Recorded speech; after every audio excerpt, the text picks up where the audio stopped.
Bonjour à tous. Voici votre dernière capsule pour l'année. Donc, ça va traiter du chapitre 6, la statistique.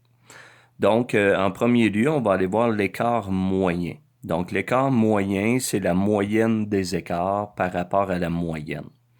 Donc, pour récupérer un écart moyen, ça se fait en 3 étapes. De un, on fait la moyenne des données. Deuxième étape, on ressort l'écart positif de chacune des données par rapport à notre moyenne.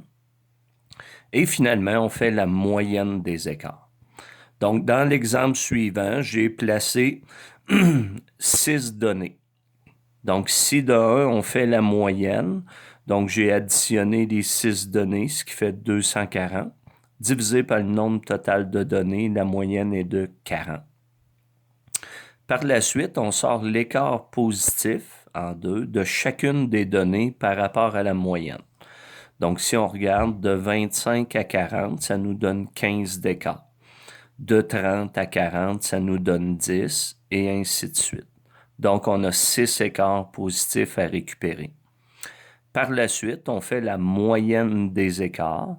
Donc, 64, c'est le total de mes écarts, divisé par le nombre d'écarts qui est 6. Donc, l'écart moyen est de 10,6 périodiques. Donc, par la suite, on a vu le rang centile. Donc, le rang centile, ça nous donne le pourcentage de données inférieur ou égal à notre résultat. Donc, de 1, on a à trouver un rang centile d'une donnée.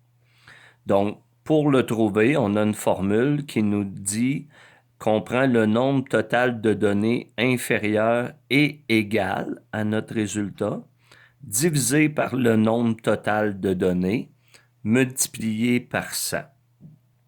Donc, cette valeur-là, on se doit à la fin de l'arrondir à l'unité supérieure. Donc, dans l'exemple A, avec la distribution suivante, on a à me donner le rang centile de la donnée 9. Donc, première étape, on récupère toutes les données inférieures. Donc, il y en a 1, 2, 3, 4, 5, 6, plus les 2 données égales à 9. Donc, ça nous fait un total de 8. Divisé par le nombre total de données, donc j'ai placé 15 données, donc je divise par 15, et le tout est multiplié par 100. Donc à ce moment-là, ça nous donne 53,3 périodiques. Arrondi à l'unité supérieure, le rang centile est de 54. Donc deuxième mission avec le rang centile, c'est qu'on doit retrouver une donnée à partir d'un rang centile connu. Donc, il y a quelques petites étapes à suivre. Premièrement, la formule nous dit de prendre le rang centile divisé par 100 et on le multiplie par le nombre total de données. De 2, on se doit d'arrondir à l'unité inférieure, la réponse de notre formule. Et après ça, on va trouver la donnée à partir du résultat le plus bas dans notre distribution.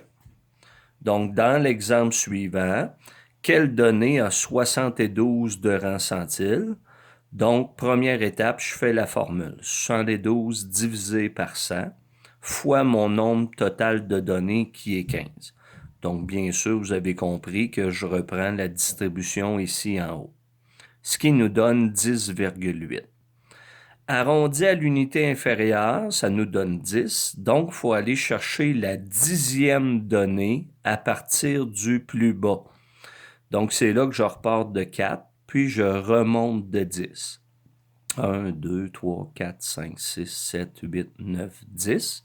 Donc, notre réponse, c'est la personne qui a eu 10 à cette évaluation-là. Donc, c'est tout pour le chapitre 6.